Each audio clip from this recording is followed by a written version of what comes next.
Hello and welcome to the Writing Community Chat Show.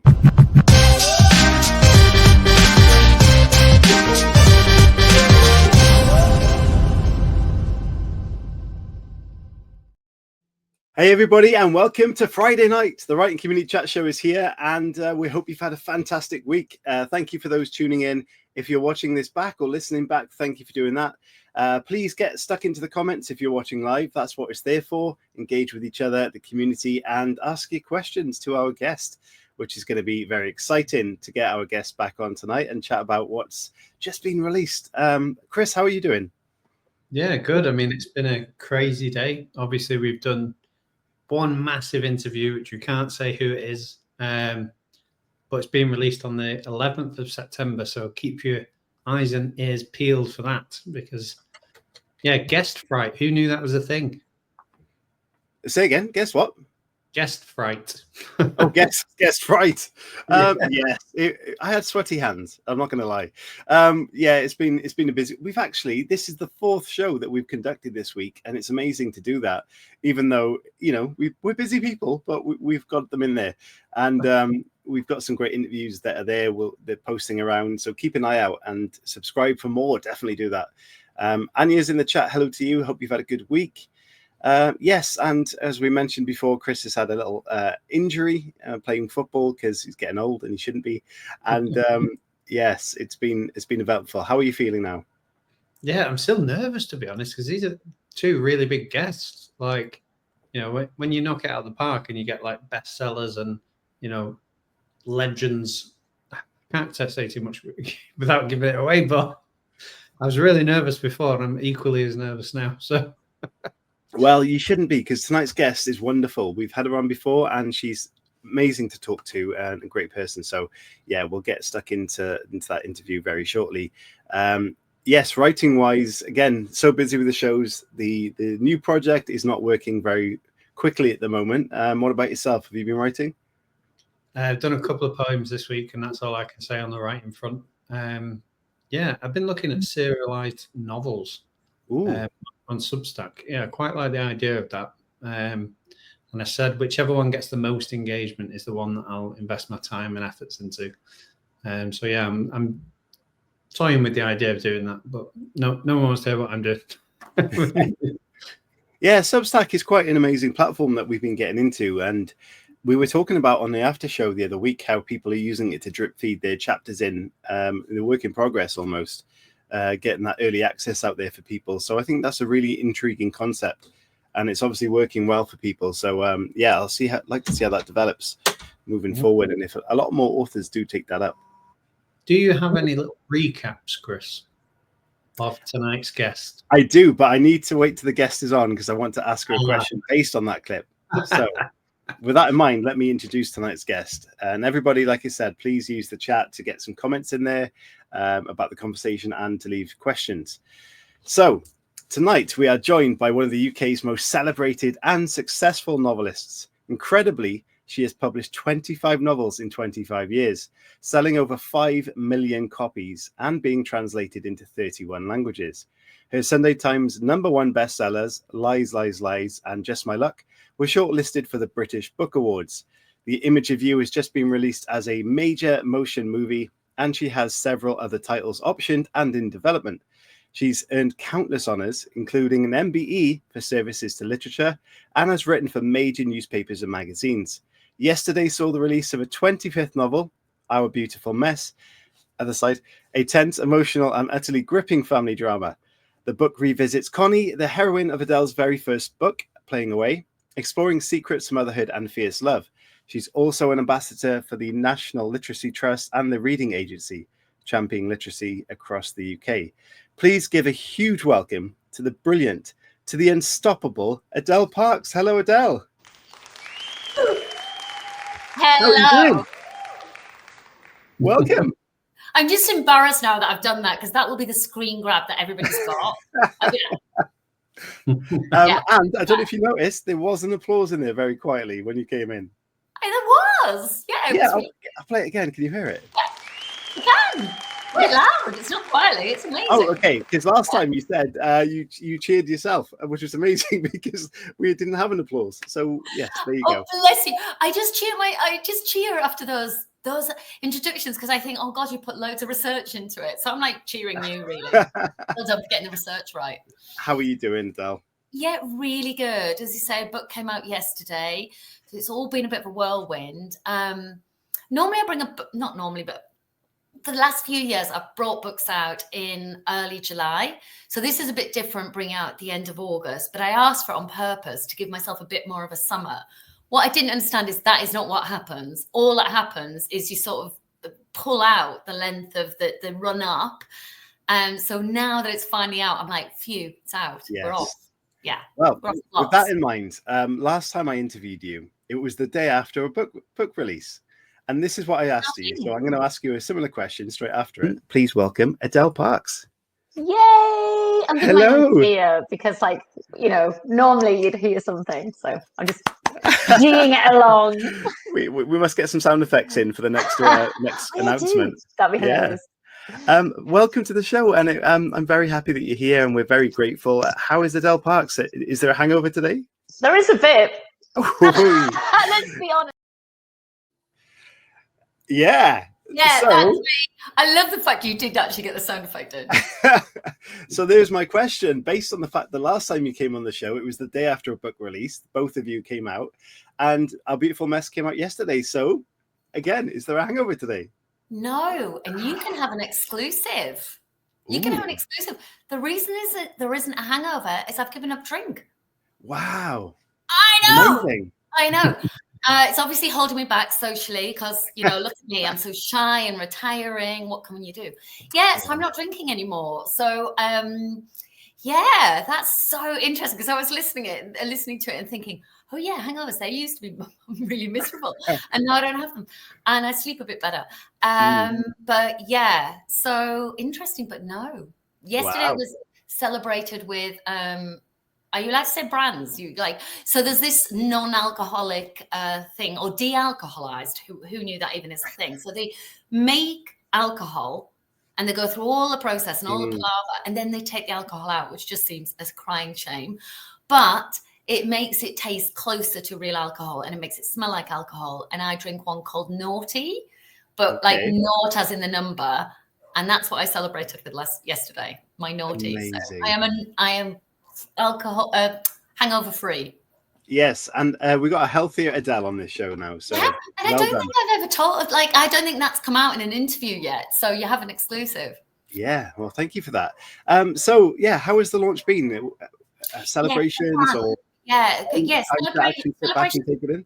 There's a bit of lots of stuff, really. So it sort of started on Wednesday. I went into the office, my publishing office, and they have what they call a moment for me, which is adorable. It's like everybody in the office, everybody who works in the publishing, not just on my team, but on everybody in HQ, get together and we have a breakfast, or it might be a lunch or whatever, but they do, because it was breakfast, we had croissants and we had, you know, fruit juice, and the ones who were drinking could have a book space.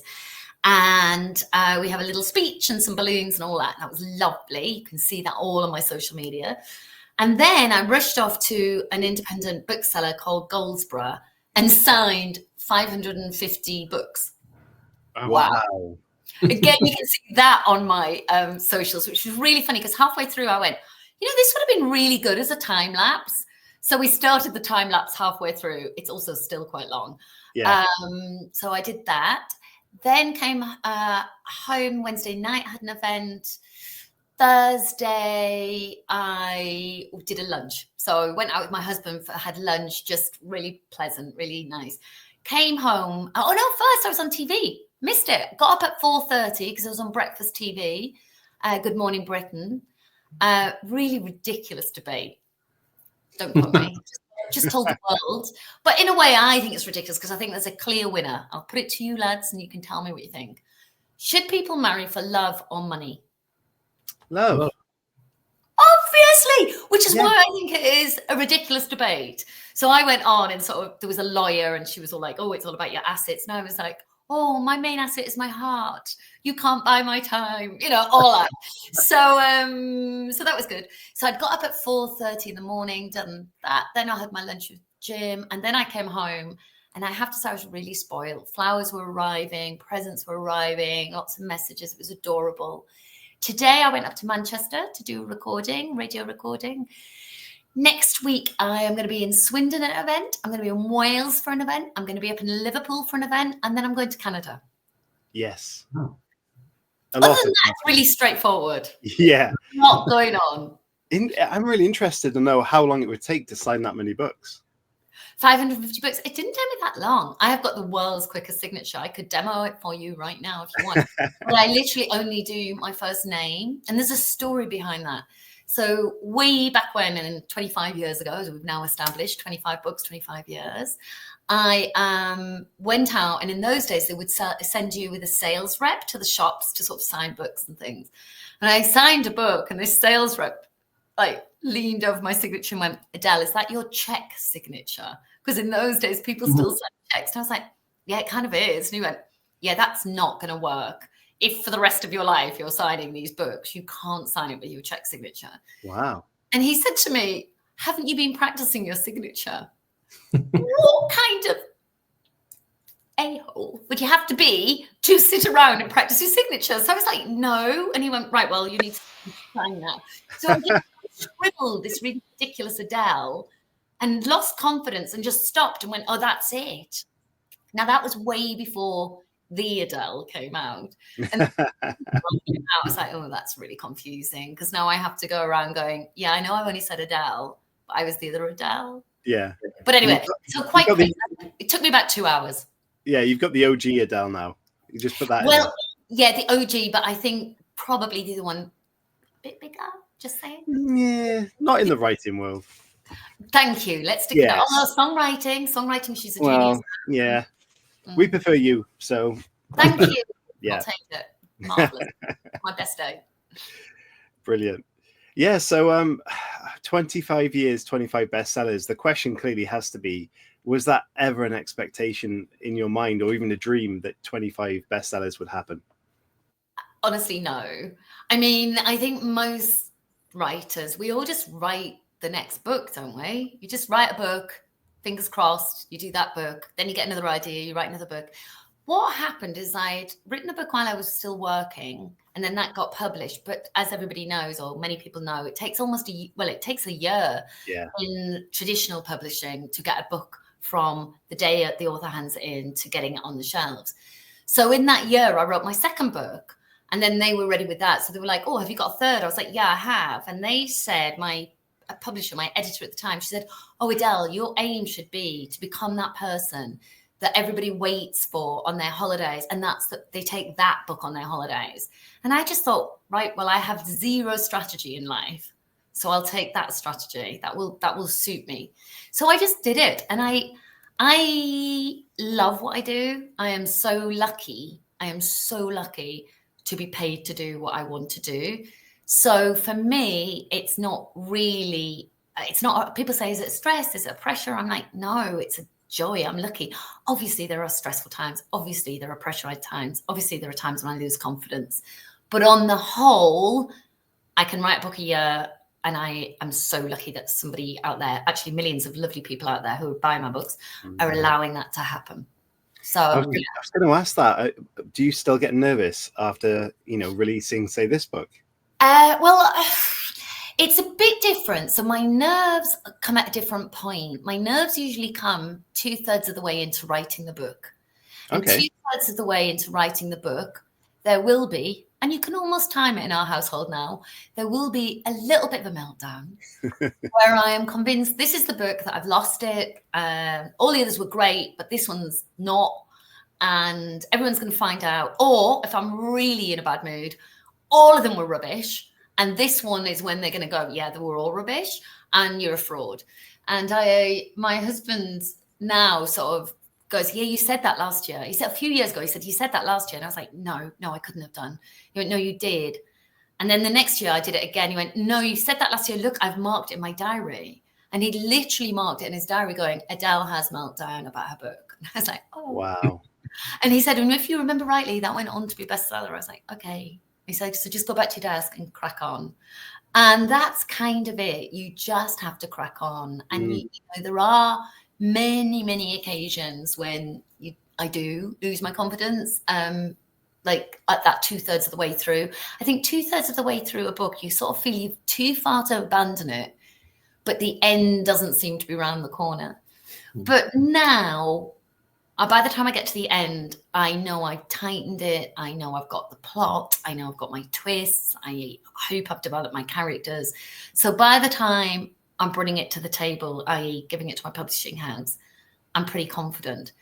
But, and any author who doesn't admit this is telling you fibs, there are still loads of hoops to jump through.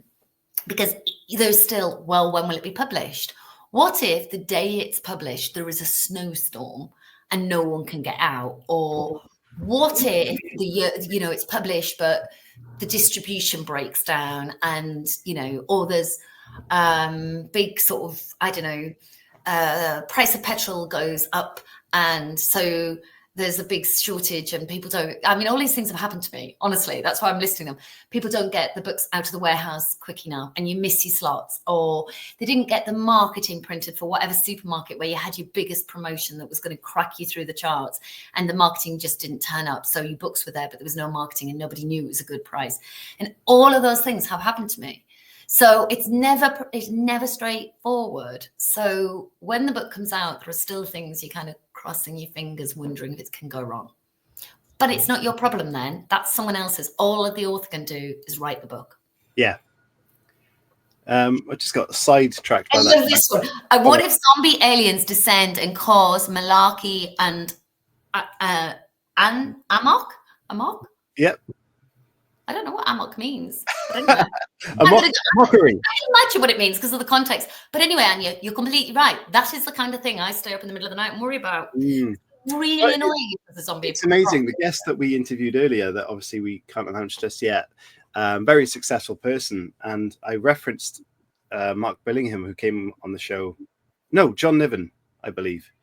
Many moons ago, and said that even he gets that whole procrastination feeling, and it seems to affect everybody that's in the creative world. So I think it's not specific to anybody. I think we're all going to go through that process.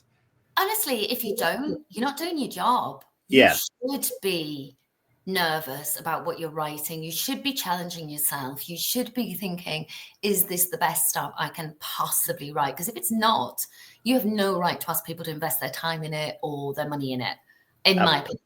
So I'm all right with having the nerves. I think the day I become so arrogant that I think I don't have to be nervous, then that is the day I should stop writing. Yeah.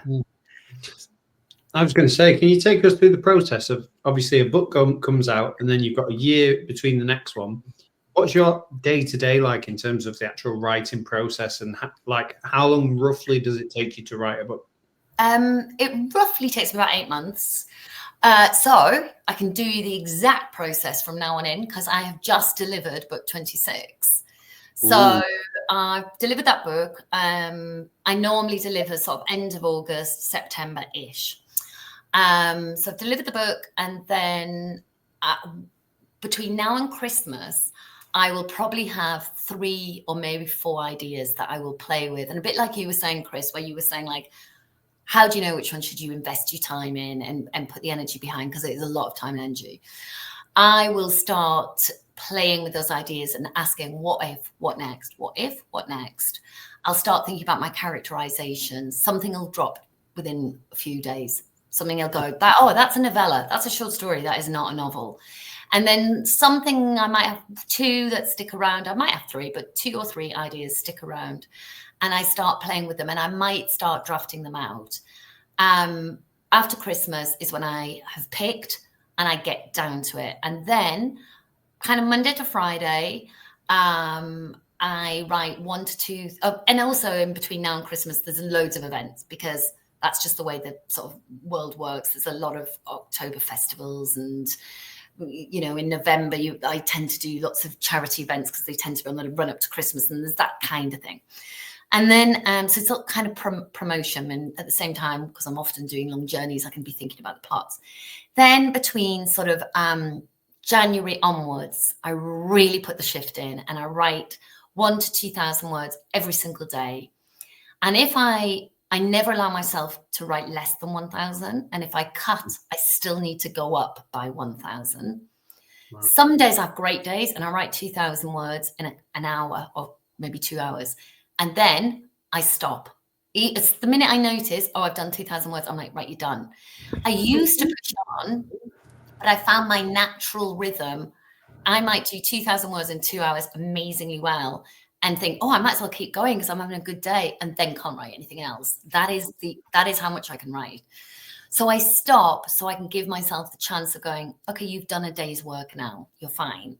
And then I'm still busy. I've got loads of social media. I always interact with anyone who leaves a comment. I try and comment back. Bloggers, I have total respect for people that spend their time investing in, promoting books, not my books, anybody's books. It's important. It's our industry. It's our community. That's what you guys are all about. And I totally believe in it. So I might spend some time doing that kind of thing instead. And then the next day back at it. And then if you do that, if you do 1,000 to 2,000 words for roughly 6 to 8 months, even if you're cutting aggressively as you go along, you will have a novel. You'll have 100,000 words at the end of it. And then I actually read it aloud to my husband at 3 points, at 30,000 words, to just check I've still got a plot. It's still a good idea. When he hears it, is it something he would want to pick up and carry on reading? At 60,000 words, because I'm losing my mind, as we've discussed. And then at the end of it, and I read them aloud because he's a really transparent human being. I can so see his face going, yeah. Eye rolling, looking around, sort of thinking about the cobwebs in the house, that kind of thing. And I'm like, yeah, okay, time to cut. That's not good. Or other times he's properly emotionally moved. He's excited. I might be getting hoarse reading it. And he's like, no, I need to know what happens. Carry on. So then I know I'm onto a winner.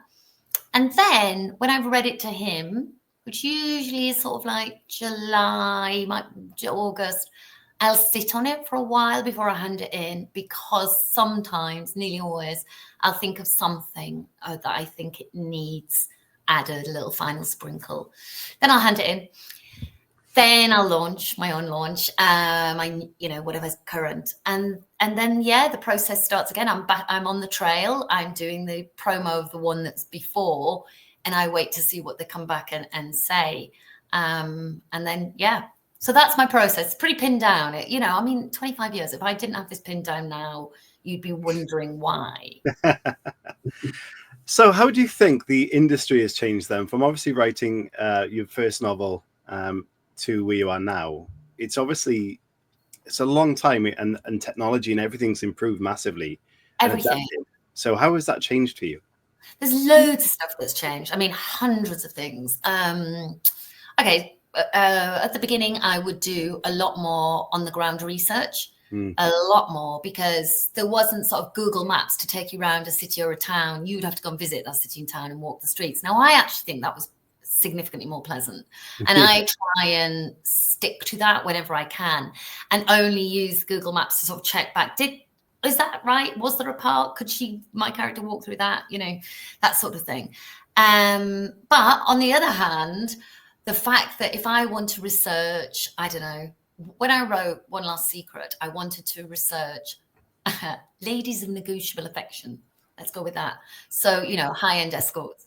And I don't know how I would have found them pre-internet days, but now I can just Google escorts near me, find them, reach out, say, I will pay you not to have sex with me, but to talk about your career with me. And that could happen where, that wouldn't happen 25 years ago. Lots of other different things, or ebooks, that wasn't a thing. It was only about the physical books. I would say ebooks or audiobooks is about 50% of my market. What I sell through physical copies isn't really as important to me anymore. It's important to the charts, because the Sunday Times chart, which is seen as the chart, only track physical copies. How weird and old-fashioned is that? But I think the biggest and most important thing to me, and I love this change that's happened, is we're all much more accessible. Mm-hmm.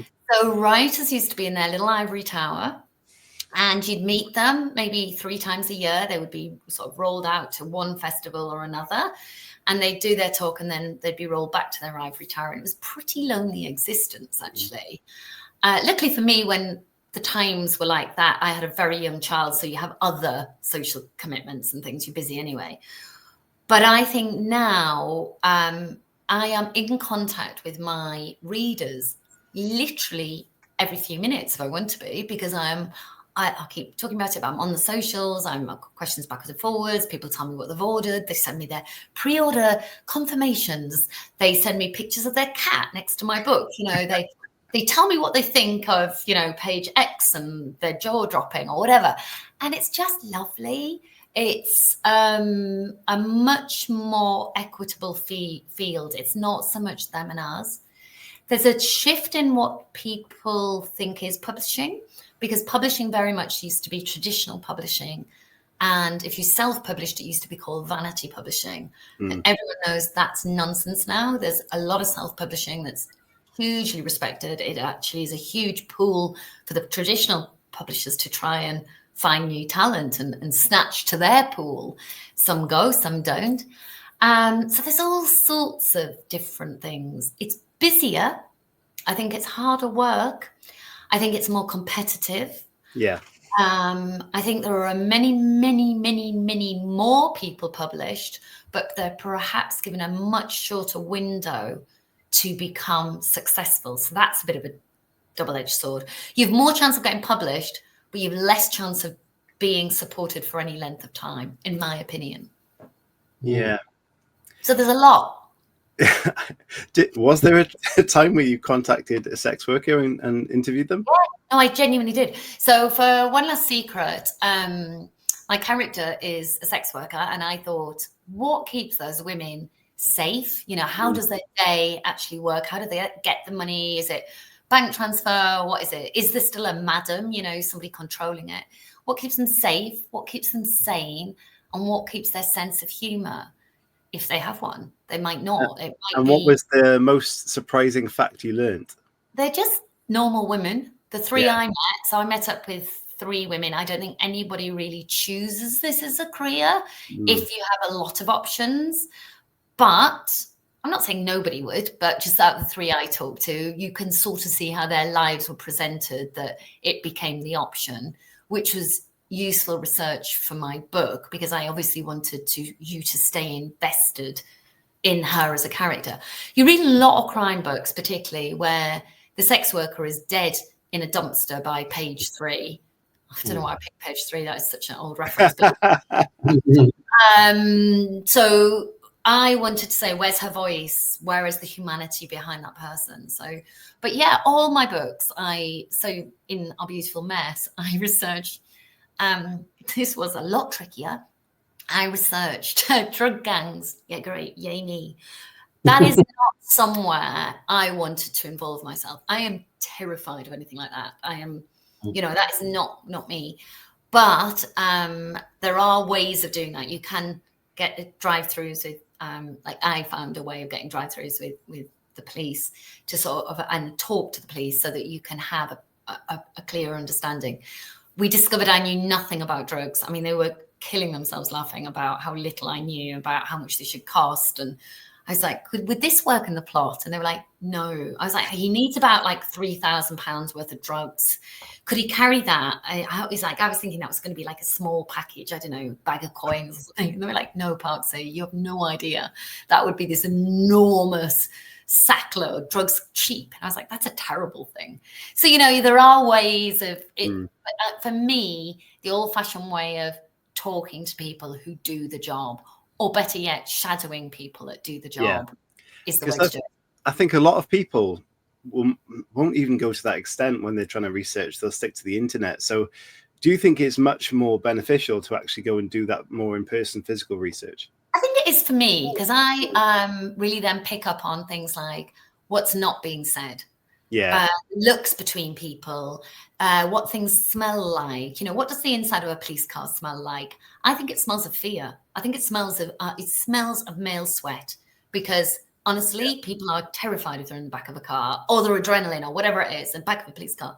So, you know, you wouldn't know that from the internet. You realize the genuine, you know, I think there's a temptation for a lot of writers or creatives generally to take their creativity from other creatives. So you can watch a TV show and think, that's how cops work. It's not. It's already fiction. Yeah. So for me to keep it real, and one of the things that I'm very lucky that gets fed back and it comes up in my reviews, is that people say, I really believe the characters. I really believe they could be in this position. And I think that is because I put myself in those sort of down and dirty situations of understanding the research. But that's only me. And also, honestly, I'm dead nosy. So it is brilliant to see people do their jobs and find out about people. My life would be quite isolated if all I did was sit at home in my own little head making stuff up. I love the bit of being out and about, understanding the real people that do these things. Maybe brilliant. Not drug gangs. Don't really want to play with them. So, Adele, you've touched on it being harder to be a writer in terms of the promotion side and the connecting, and obviously it's great. But is it harder to be a bestseller? Have you noticed any sort of trends in terms of the 25 years that you've been doing it? You know, maybe it's a case of readers want more twists or something like that. Oh, that's interesting. It's hard for me to say, because what I would hope my craft has got better as time has gone on, because surely after 25 years you should be honing your craft, and you know you that. I think what's happened in my career, I set off writing romantic fiction. I say that, I always like almost roll my eyes, because it's the filthiest, dirtiest romantic fiction you could possibly have time. Now I think it's like soft, you know, it's quite soft, but back then it was seen as quite raunchy and different. And it was quite satirical as well, and the characters could be quite mean. So it wasn't sort of meet cute. It was, you know, it had a bite to it. Then I wrote family dramas and historical novels, and then I wrote psychological thrillers. So I quite often reinvented myself. So I quite often had the challenge of going, well, I may have been a bestseller in that genre, but I'm Billy No Mates in this genre. I mean, it was so interesting moving into crime, because you know, really fabulous people like Mark Billingham, who is a good friend of mine now. I remember when I first was like, hey, Mark, would you read my book? You could see his little face going, no, because I don't read. You know, you could just tell, because that's what I'd been. I was like, no, it's totally different. Give me, you know, have a read of it. And I had to reinvent myself and start all over again, which I think is a publisher's nightmare. But for me, creatively, it was really interesting and very, you know, kept me on my toes. But I think what happens now with being a bestseller is there's some elements of luck to it for a debut. Let's talk about debuts. So when I was a debut, because you only debut once, aren't you? When I was a debut, if a publisher believed in you, they would probably give you some time to gather momentum. So you had a whole year of people talking about the book, you sort of meeting sales reps talking one-to-one with a multiple, I didn't even talk about this, a multiple of retailers, because back in the day there was Ottakar's, books etc., Waterstones, endless indies, and a booming WH Smith.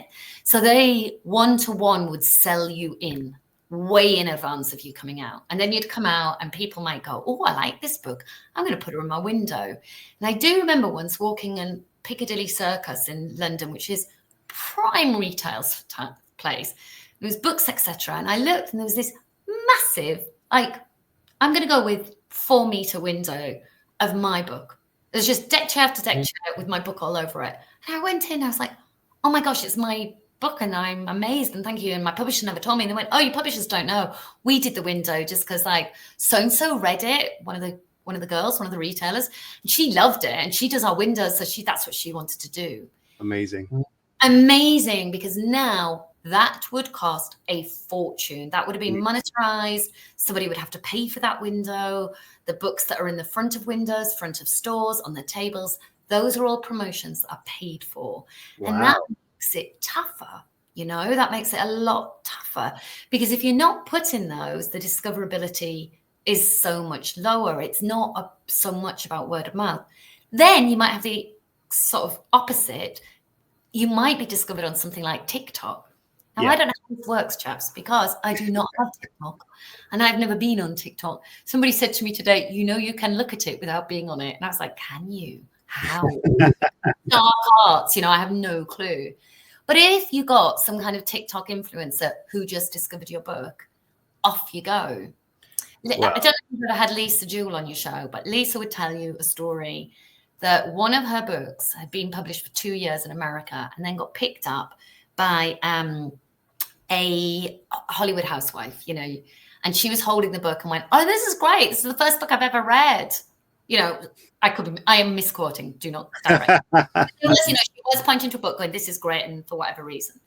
And it went wild. And she talks about that being her breaking into America. But it was kind of a bit of luck. So there's always that. You never know. You never know. Yeah, I was going to say, Colleen Hoover comes to mind in that situation. She is always over TikTok all the time. Not herself, people promoting her work. Talking about it, which is lovely, because that's sort of like the Books, Etc. window, where it's just individuals finding it. I love that, because it seems authentic to me that just genuine people are finding it and talking about it.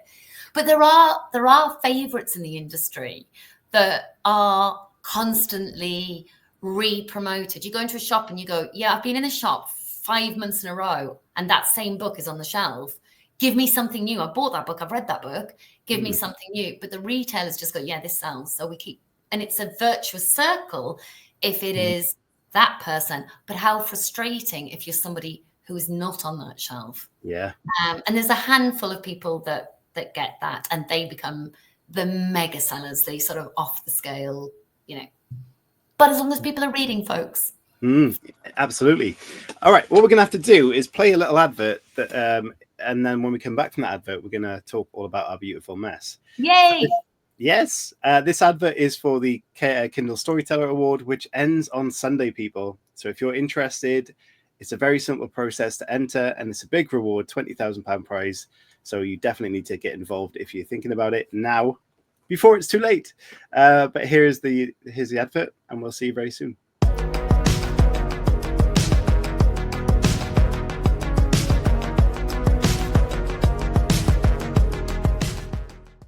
Hey writers, what if Hit and Publish could earn you a massive £20,000? Oh, yeah, imagine. Well, you don't need to imagine, because that's exactly what's on offer with Amazon's Kindle Storyteller Award 2025. This amazing literary prize is back for its 9th year, and it's open to anyone who self-publishes a book like Kindle Direct Publishing in any genre. Any genre. Whether you've written your first or your 10th novel, it doesn't matter. If it's unpublished and written in English, then you can enter that award with a chance of winning. Yeah, and it's really easy to enter. So just publish your book through Kindle Direct Publishing between the 1st of May and the 31st of August, and make sure it's enrolled in KDP Select. Yep, I think you'd be absolutely mad not to, as a £20,000 prize would help any author boost their career massively. And our previous guest and last year's winner, JD Kirk, said that it took his career to the next level after winning that award and taking it home. Yeah, and it did. These books are everywhere. So in order to enter, head to amazon.co.uk/storyteller to find out more. The Kindle Storyteller Award is open now. So publish, enter, and get your story out there. Yeah, we'll support you all the way. You know we will do that. So we'll leave you with this. Good luck. The WCCS, together as one, we get it done. There you go, people. Like we said, it closes this Sunday. So it's a simple keyword into your upload on the keyword section, and that's it. That's all you've got to do. So if you're interested, do it this weekend before it closes on Sunday. Adele, our beautiful mess. Can you let everybody know what it's all about, please? Yeah. So A Beautiful Mess begins at the end, which I think makes it a different book. We open on and it says the end, and we open on someone being shot. And there is a desperate mother there, Connie, and we don't know, it's unclear whether it is Connie being shot or someone she loves. but we know she is a desperate mum, and this is a horrific situation. And then the next page says 11 days earlier. And I take the reader on a countdown, 11, 10, 9, 8, right the way down to the end. And my hope is by putting that up at the front, you know that as you are getting invested in these characters, which I hope you do get invested in the characters, and the tension cranks up and the secrets come out and the twists start to happen, you know that it's going to end badly, which isn't something we really confront in life, but actually, inevitably, we all are going to end, but we try not to think about it. But by putting that layer on it, I think we're keeping the pressure, because you're thinking all along, who are we going to lose? Who are we going to lose? I don't want that to happen. So Connie is just this. Also, I did put it in at the beginning because otherwise you'd read chapter 1 and just think, oh, this is kind of gentle. This is what's going on here, because it starts very gently. Connie's decorating her Christmas tree. She's super excited because this empty nester midlife woman is looking forward to the 3 girls, her 3 daughters coming home, being all at home over the Christmas holidays. Better yet, her eldest, who's only 20, is bringing home a boyfriend. So it's the first time that she's had sort of young love back in the house. And it all seems so like glowy and gorgeous. And she lives in a great house in London. And she's got a lovely husband. All everything seems la-la. Then the boyfriend walks down the garden path on Christmas Eve. And the minute she sees him, sort of heckles her up. He reminds her of her biggest mistake that she's ever made in her life, that's way deep in her past. Or so she thought, and it has just been delivered back up to her, and she knows she's in trouble. She already knows. Added to that, and this isn't a spoiler because it's all like chapter 1. Added to that, her daughter then, age 20, says, I'm pregnant. So this guy, she can't get him out of her life. He's there for, he is now the father of her grandchild to be. So she knows there is a problem. She thinks she's the only one with a secret and this disaster that's about to brew up. She's wrong. Everybody in her house, her other children, the boyfriend, everybody has a secret, but one of them is particularly deadly. Ooh. Yes. Halo says, oh, what a hook. And I always get murderous when decorating my Christmas tree. Yes, 100%. That is why I set it at Christmas, because honestly, Christmas, don't we put ourselves under masses of pressure? And you do sort of want to wring Connie's neck, because to start with, that is all she's obsessing about. Is her like cheese board looking like the Instagram cheese board? And by the end of that Christmas, when she is dealing with bloodshot wounds, bloody shot wounds, she is not worrying about a cheese board. Yeah, I can see why. So Connie is returning after 25 years of writing since passing away. What was it like to go back to Sorry? Oh, playing away. That's not a spoiler. That's because you're going, oh, what is happening in this next one? Yeah. It's not a spoiler. So what was it like revisiting that character after so long? And obviously so many great stories between, where I know as a writer, I would definitely lose that character in my mind. Did you have to go back and read the whole book? I did go back and read the book. I've never lost Connie in my mind, though, because Connie completely changed my life. Despite what everybody always thinks, because everybody thinks first book, oh, it's got to be you. Well, first of all, I had written a novella that I never tried to get published, and the community should be grateful I never tried to get that. But I had written a book that's kind of loosely based on my self-indulgent me thing. And I didn't try and get it published in any way. It wouldn't have been published even if I had tried. But the second book I wrote, she was very different to me in some ways, but a little bit similar to me in others. And I write about her terrible mistake. That first book, that Playing Away, is her big mistake. And so, if you have read that one, you sort of know what her mistake is, but it doesn't matter whether you've read it or not. Our Beautiful Mess is a complete standalone, and as I say, very different genres. So don't feel, oh, I have to read the first one. You don't, but if you want to, knock yourself out. Anyway, so Connie was with me, but she always had like this gang of friends, really interesting sort of, fun people running around in the background, but they never got their full say because they were the subplots. So about 7 years after I wrote Playing Away, I pulled 2 of the subplot characters to the front. I gave them their main story, and I put Connie as the subplot. And that book was called Young Wives' Tales.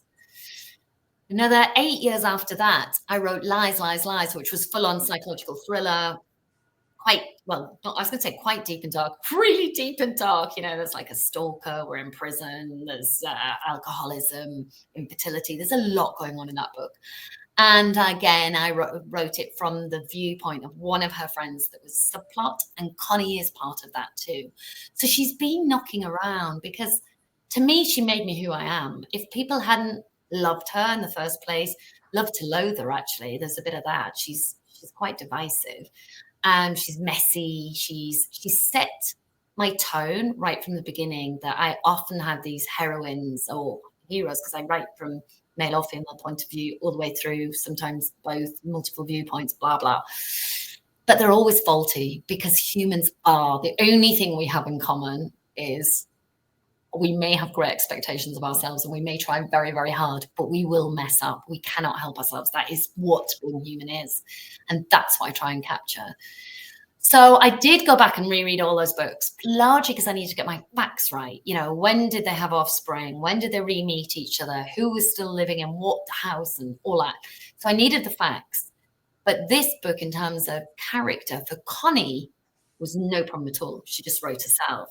But the book isn't just from Connie's point of view. It's also from her Gen Z child's point of view, Fran, and also from Fran's boyfriend, Zach's point of view. So I had two very new characters with very different voices that I did have to like discover, because I hadn't given them a voice before. They were toddlers last time I talked to Fran.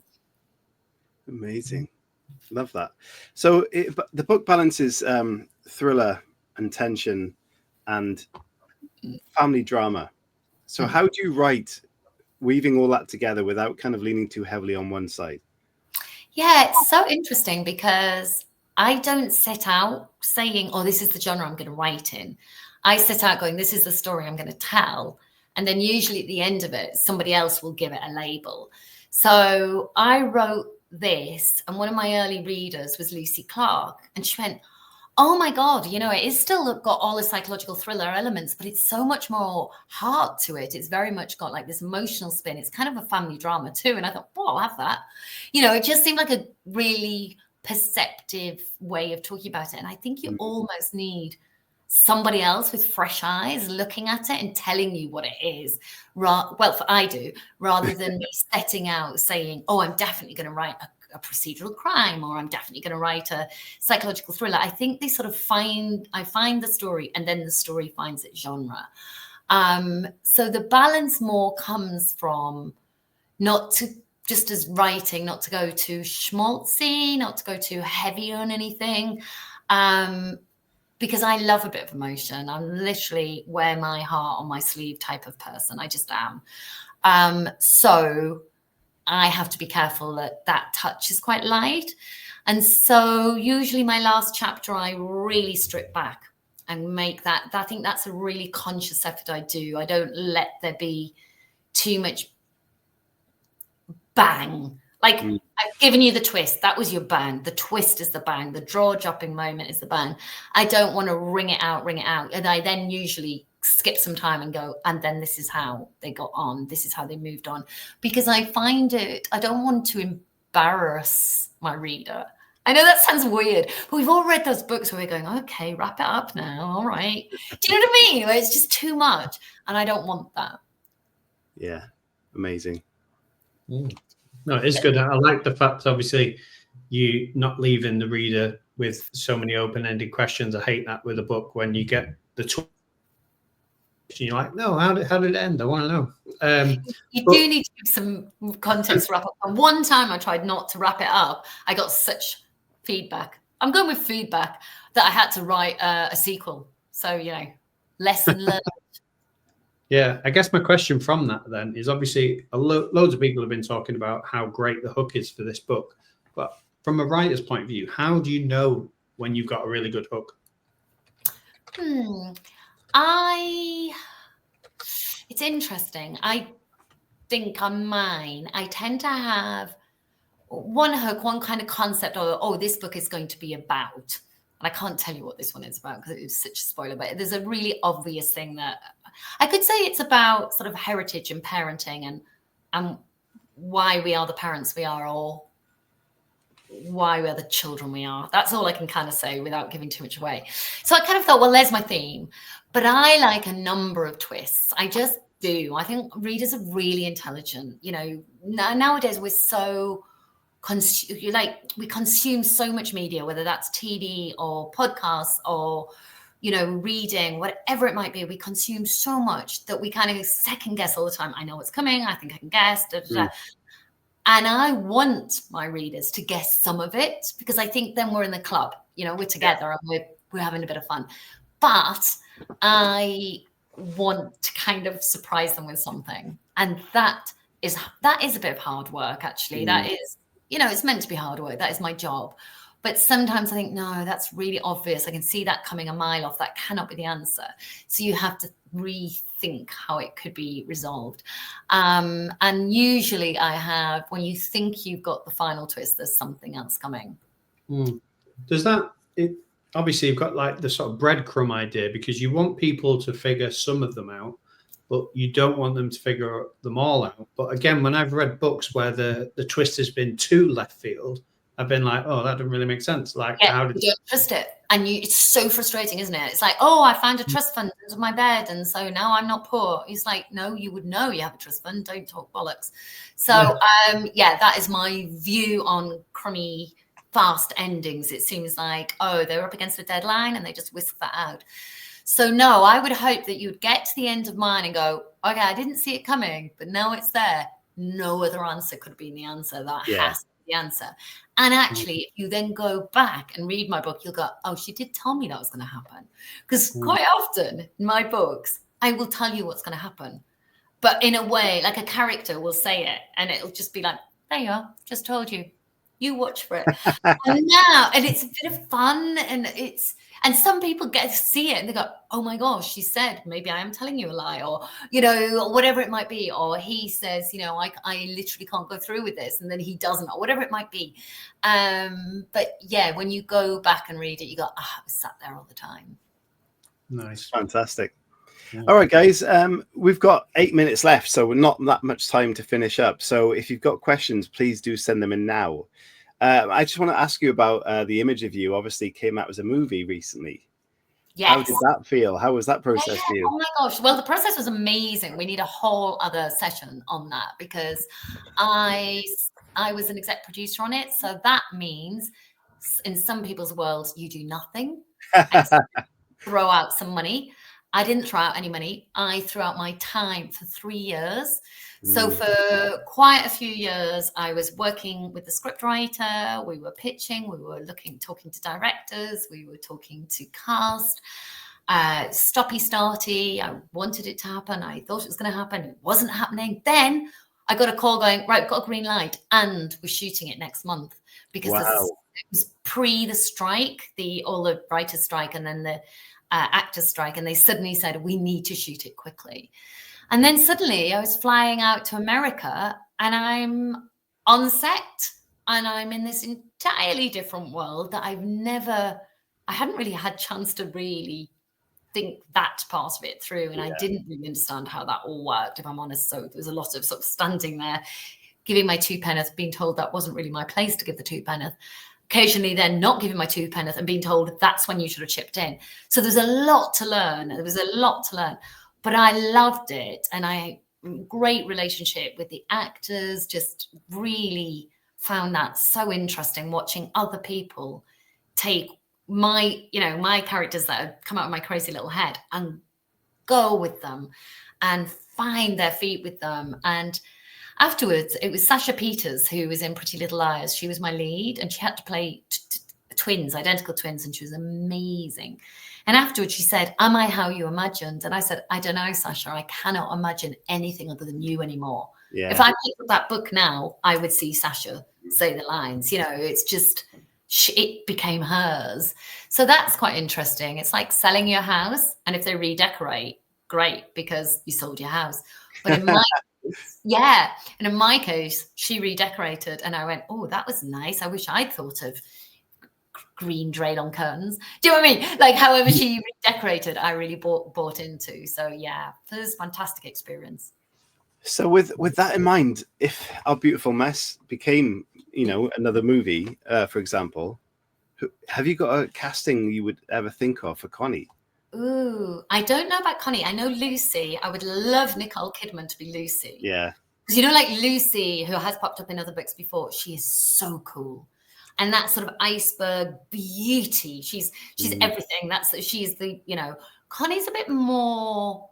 Connie would be your Reese Witherspoon then, wouldn't she? Because she's a bit more ditzy. Not that Reese in real life is. She's an absolute genius woman who's, major businesswoman. But she can play that sort of, it all went wrong. How did it go wrong in my life? But also that passion of, that is my child. I will walk through a burning building to look after the child. So maybe those two, they'd be a good pairing. I think it just popped to mind when you started describing that character. Florence Pugh popped up in my mind then. Yes. She'd be great. Yes, she would be. Yeah, no, 100%.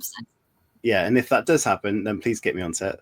Yes, if that happens, I'm really good at keeping these promises. If it ever happens, be an extra.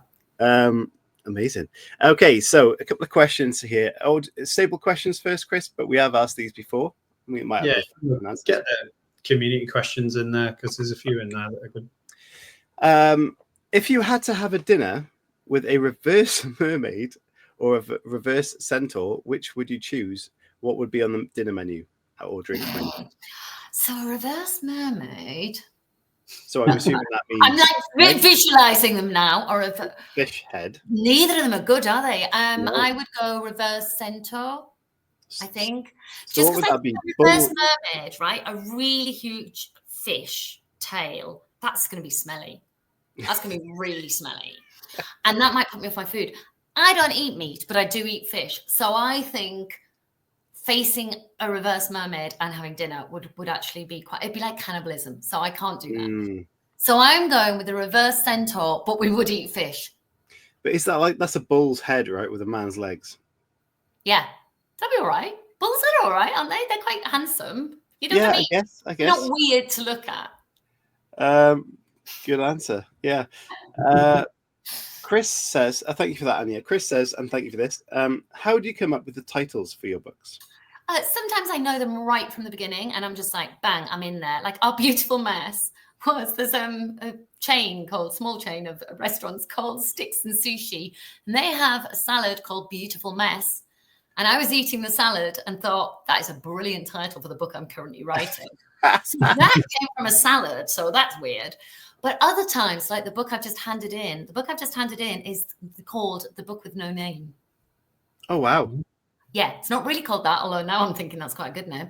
But I actually do not know what the next book is going to be called. I've written the entire book and I still do not have an answer to that. So I'm hoping someone in the publishing house will come up with something. So sometimes they come up with something, sometimes I come up with something.